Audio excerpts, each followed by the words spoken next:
Good morning and welcome to Zen Fits here in Blackstone, Virginia, where nothing fits. Oh wait, everything fits. That's the mystery of the Zen Fit. So what do we got? Let's see what we have in Prince Albert's can today. That was always a joke when I was a kid. Got Prince out. Let him out. You got Prince Albert in the can? This is backwards. Yeah. So I study and I work with, and my teacher is Albert Lowe, all of the books and his talks and all that. So he's my Prince Albert in the can. So all my talks, I'm just opening it up and letting Prince Albert out. So title of today's talk is, oh my God, the basement is alive. Oh my God, the basement is alive. Let's look into this. Now I've been talking about the last couple of days.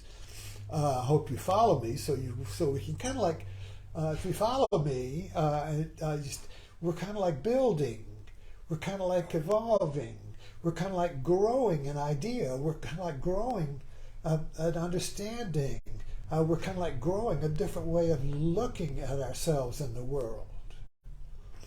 So, oh my God, the basement is alive. If you have a good metaphor, if you have a good analogy, you can move your world. You know, there's a picture of who was it? Euripides or somebody said, if I had a fulcrum, a good fulcrum, I could move the earth. And there's a picture. I have a picture of him. He's got a fulcrum and he's got a lever, and he can move with a good metaphor. You can move your earth, or a good analogy with a good metaphor. You can move your world. So we're looking for a good metaphor with which we can move the world, or a good analogy. So we're going to do that today. Now, I've been working about and talking about the two ways of knowing. One way of knowing, which is the dominant way in our culture, is the flashlight mind. The flashlight mind, basically, you know what a flashlight is. You look around in the room and you say, oh, well, let's look at this. Oh, and then you look at everything in the room and you hold it up and look at it like as if your consciousness were a flashlight. You direct it. And then if you have like a camera, you have a zoom lens with a wide angle and a zoom, you can zoom in and back, and you got the wide angle, so you can pull back and you can see the whole field, the whole panorama. See, and it's all on focus. Or you can zoom in and zoom out, and so you see the wide angle. You're aware of the whole view, the whole field. You're aware of the whole, and of course, so you're basically, you could look around the whole room, right? You're on it. This iPad's on a tripod, and with my awareness of, I can, because right now I can't zoom back far enough, but if I had a wide enough angle, 360-degree angle, I could zoom back until the whole room was in your field, but you would be at the center. It would be like in a ship at sea, and you're on the ship. Maybe you go up on the mast and you can look around, and the whole world is like a plate with you at the center. You're on a plate of ocean, and you're at the center. And as you move, the plate moves with you. That's why the ancient people thought there was an edge to the world. You go up if you go over the horizon, you fall off. You see. But we know we have a portable plate now. So the discovery of the of the modern world, science was that there is no boundary to reality. The reality is not a plate with an edge that you could fall off. It's an there's no boundary. So you can go all the way around the earth. You can explore, you see, because you're always exploring from a viewpoint. Anyway, let's get back to the point. Oh my God, the basement is alive. So there's two ways of knowing. Flashlight mind Consciousness, that's consciousness. Consciousness is like a flashlight that illuminates anything you want, and whatever you illuminate, you know what it is. See this cup? And so now you could focus in on it and say, oh, look at the design, and then and you can look at its qualities, you could feel its textures, you could feel its warmth. You could look at the bottom to see who made it. You could find a lot out about this cup, and every cup is different, you see, but it's all done with your focus. You focus on it. And then suddenly I say, look at that guru picture, and you drop the cup, it dissolves back into awareness. If you take your attention off the cup, it goes back into the whole room, and you're aware of something else, you see. And now you are aware of a martini glass. And we could study that and talk about that, you see. But this is a glass stands out because its reference is to the whole room. So you can see the context, which is this room here, and this is the foreground. This is the foreground that consciousness can select and illuminate and become interested in it. Oh, it's got two monkeys on it, you see, and it becomes interested. And then when it comes bored with that, this dissolves back into the background, and you don't even notice it, and you begin to notice something else. Oh, look at this. See, there's the gestalt of the old hag and the princess, and so it goes like that, you see. We're selecting things to look at. But I know, because I can see the background behind me, the context for these things. If you saw this, what would happen if you went to the moon and there was this cup sitting on the moon? It wouldn't have a context. What is going? This would be Space Odyssey. Remember when the obelisk appeared? There was no background context for it. It just appeared, but there was nothing to relate it to. There was no, so anyway, that I digress a little bit here, but the idea is consciousness is a flashlight mind that is aware of, even aware of the whole room. Or you could go outside and be aware of the town. Or you could, you go up in an airplane and be aware of half of America.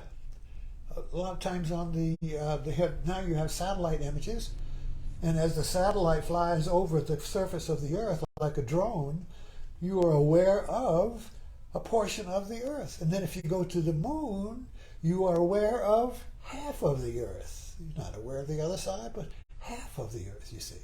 But it's always a viewpoint. The flashlight is a viewpoint light, and the viewpoint is you. So no matter what you look at in the world with this mind, with this flashlight mind, it's from a viewpoint, just as this camera is on a tripod. So no matter what I look at in this room, it's from the viewpoint of this location of the tripod. Now if I took this iPod off, I could roam around, you see, and you would see the room like from a portable viewpoint. But it would always be a viewpoint. It would always be from a location. Now let's stop to it's chilly in here because it's an old house anyway. So the other way of knowing is awareness as awareness as the room, not of the room, as the room. Now awareness as, now all of this is basically from what Albert Lowe has helped me to understand, and the analogy that he uses, which is the lantern mind, and the flashlight mind, which was also used by some scientists who wrote a book on it and made a lot of money. But anyway, it's not rocket science here. You experience it yourself. Don't believe me. Just look for yourself, you see, because we're trying to understand how we know. How do I know that, you see? For some reason, I've always been interested in consciousness and how my mind works. what's the operating system of consciousness? This is where we live. I don't live in a world, I live in consciousness. Ants live in an ant world, fleas live in a flea world, and humans live in a conscious world. We create a world with our consciousness and then live in it, believing someone else created it. Either the Big Bang or God or fate or the devil or whatever, but I didn't create it. So anyways, we're trying to get a handle here of these two ways of knowing. Got awareness as. Now awareness as is like the ground of awareness. It's impersonal. In other words, you know you are in a room before you look around and say, well, this room needs painting. You see, that awareness of is the only mind we have because it's our conscious mind. But awareness as is the ground of that. And it's unknowable. In other words, I can't, it's like the background of a hospital gown. I can't, the foreground, the front of it, can't see, which is conscious mind, the front, cannot see the background because when it turns to look, it's not there. In other words, the awareness as is transcendent of awareness of. It is upstream, so to speak, of awareness of. So we are unconsciously aware of being in something. I'm aware of being in this room, and you cannot make me doubt that I'm standing in my living room because I'm aware of it. I'm aware as it. It's real because I'm in it. So whatever my awareness as does not differentiate between me and the room. This is conscious mind. Flashlight mind. Flashlight mind operates under the laws of grammar. Subject, me, does something, I do that, to something, that, an object. Subject, verb, object. That's the basic formula. You learn that in English school. Subject, verb, object. Subject is the doer. The thing done is the verb, and something is done too. Subject, verb, object. This is the formula for consciousness. So I'm always the doer or the seer or the observer of something. That's the way consciousness works, and it's like a flashlight. But the flashlight can't see the flashlight, you see. But I abstract it all, and so it can be conscious, and I can say, well, I'm the subject doing something to something. I'm the doer. I'm the agent. I'm the agent, you see. So in the conscious mind, the flashlight mind, you are the agency. And the world is something you do to, or fix, or ignore, or imagine, whatever. This is the way consciousness works. So underneath that, the ground underneath, transcendent of that, upstream of that, is awareness as. And this is where mysticism comes in, and Zen and Buddhism and all these non-duality that say, oh, you, Krishnamurti was the first one I heard this. You are the world and the world is you. He's talking about awareness as. You are the world, I am this room, and this room is me. But then on top of that, my flashlight comes in, and I start looking around the world. But what I'm looking at, you see, is what I'm aware of as. Now let's get to the basement. Imagine you're in a basement, you don't know where it is, you got to figure it out, and you got a little flashlight. It's a pen light, not a narrow beam, and all it does is light up a little beam. So you go from object to object, and this is a hammer. Oh, this is a screwdriver, and I name everything. You see, and I name everything. And once I name it, I put it in memory, and I'm trying to put a picture together. What is this room? What is this world I'm in? But I'm seeing this world in fragments. I don't have a sense of the whole world, the whole room. So I piece it together, piece by piece by piece by piece, you see. Now I may stumble upon, as I'm going over the wall, it's kind of like there was a Zen story about the blind men trying to figure out what an elephant is, and one blind man says, oh, an elephant is like a tree trunk, and another one says it's like a wall, and one says, oh, it's like a hose, and oh, it's like a rope, he feels the tail. So Every little blind man has a different viewpoint of what the elephant is. So you're in a basement trying to figure out what the basement is, what kind of room it is, what kind of a world it is, you see, piece by piece by piece. And maybe you stumble upon a light switch and you flick it, and suddenly the whole world is illuminated, the room is illuminated, and you know where you are. Well, that is awareness as. But it goes back off and you're back into consciousness. You say, oh, wow, now I know where I am. I'm in a room, a basement, you see. And maybe I tell everyone else in the basement who are also trying to figure out where they are, oh, you're in a basement, you're in a basement. And they say, oh, you're crazy. I'm in a living room. You see, I just found a chair. Anyway, so so everyone is in their own basement trying to figure out where they are with consciousness, you see. And maybe once in a while, we get a little flick of light, like a flashbite. So awareness as comes into consciousness often like a flashbulb. We call that samadhi, or wow. I see the whole situation. I see the whole, but flashlight mind has a great inertia to it because our culture supports it. The whole modern world believes and functions on flashlight minds. That's because science uses a flashlight mind. Science uses a flashlight mind to analyze the whole. We break everything apart to get a picture of the whole. Where awareness as, when it flashes, you see the whole at once. And you are that. You're not separate from it, because if you were separate from it, you'd be a flashlight.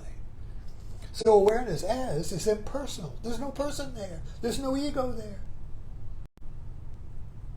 Awareness as, you are the room is you. But then that being the ground, we begin to know the room with our consciousness. Anyway, so the whole idea here is that you're in a basement trying to figure out what the world is, and guess what? You can never know what the world is with the flashlight mind because the world is alive. Oh my God, the basement is alive. The world is changing. The world, or the basement as an analogy, is impermanence, which means change. So the world, the basement, is changing while I try to know what the basement is by fixing it, you see. The flashlight, if I see this cup, it's fixed. I say, oh, that's a cup. C-U-P, cup. It's a noun. I can look up cup in the dictionary. If it's a craft cup, well, then each one is unique. That's why we like cups. They're all unique. I picked this one instead of all the others, you see. But it's still a cup, and it's still fixed. So this is a functional, flashlight mind is functional. If I want to tell somebody to get me that cup, you see, they have to know what a cup is. They'll see this form and say, oh, that's a cup. My flashlight hit, oh, cup, here's the cup, you see. We can function this way. We can function by fixing everything with nouns. But in the basement that's alive, nothing is fixed. It's changing. So I can never know where I am. I can never know who I am. I can never know what's real because I'm trying to find out everything in the basement by fixing it with the flashlight, when actually the basement is changing. So I can never get to the end of the basement because by the time I look at everything in the basement, what I had looked at before has changed. So there's no way for me to know who I am or what reality is with a flashlight, with consciousness. I'm continually seeking the whole with the wrong mind. It's a joke. I'm trying to find out who I am. I'm trying to find out what the truth is. The truth is the whole basement. But you can't see the whole basement in pieces and then memorize them, which is what we do. You have to see it all at once, called a gestalt. And in Zen or Buddhism or the yoga, it's called samadhi. Samadhi is getting a glimpse of the whole while you're in it. Not while you're out of it, or not while it was yesterday, or not hoping it's tomorrow, I'll get to it tomorrow, or I had a great experience yesterday, so I'm really something. I'm special now because I had an experience and I saw the whole. But then that whole that I saw then is gone, and I'm back in my flashlight mind, you see. So this whole practice, spiritual practice, is seeing that I cannot know who I am or know what reality is or truth is with a flashlight. And consciousness is like a flashlight. It only sees objects that it selects to look at. It can't see the whole room at the same time. So when we see in our practice that nothing I do with the flashlight is any good, that I've been struggling my whole life to see the whole life, my whole self, God and the whole works, you see, all at once, with the wrong light. When I see that, through and through, suddenly I just see it. The flashlight drops, and the whole room is illuminated. The world is illuminated by awareness as. And I am the world, and the world is me. And there's no more separation. And if there's no more separation, there's no more seeking. And there's no more pain or hurt of separation. So this is why Buddha said there is a cessation to suffering when you see that we suffer because we're using the wrong mind. And we use the wrong mind, the flashlight mind, because that is the dominant mind in our culture. It's the mind of a mechanic. The mechanic tries to find the problem, the wobble in the machine, with the flashlight. But he's outside of it. The surgeon doesn't operate on himself, he operates on the patient. The mechanic doesn't fix himself, he fixes the machine. He's not touched, he's a viewpoint. He's a flashlight. So, oh my God, the basement is alive, is the realization that the world is alive because I am it. I am the world, and the world is me. And it's alive because I'm alive. And this is awakening. I'm alive. And you just fall on the floor laughing.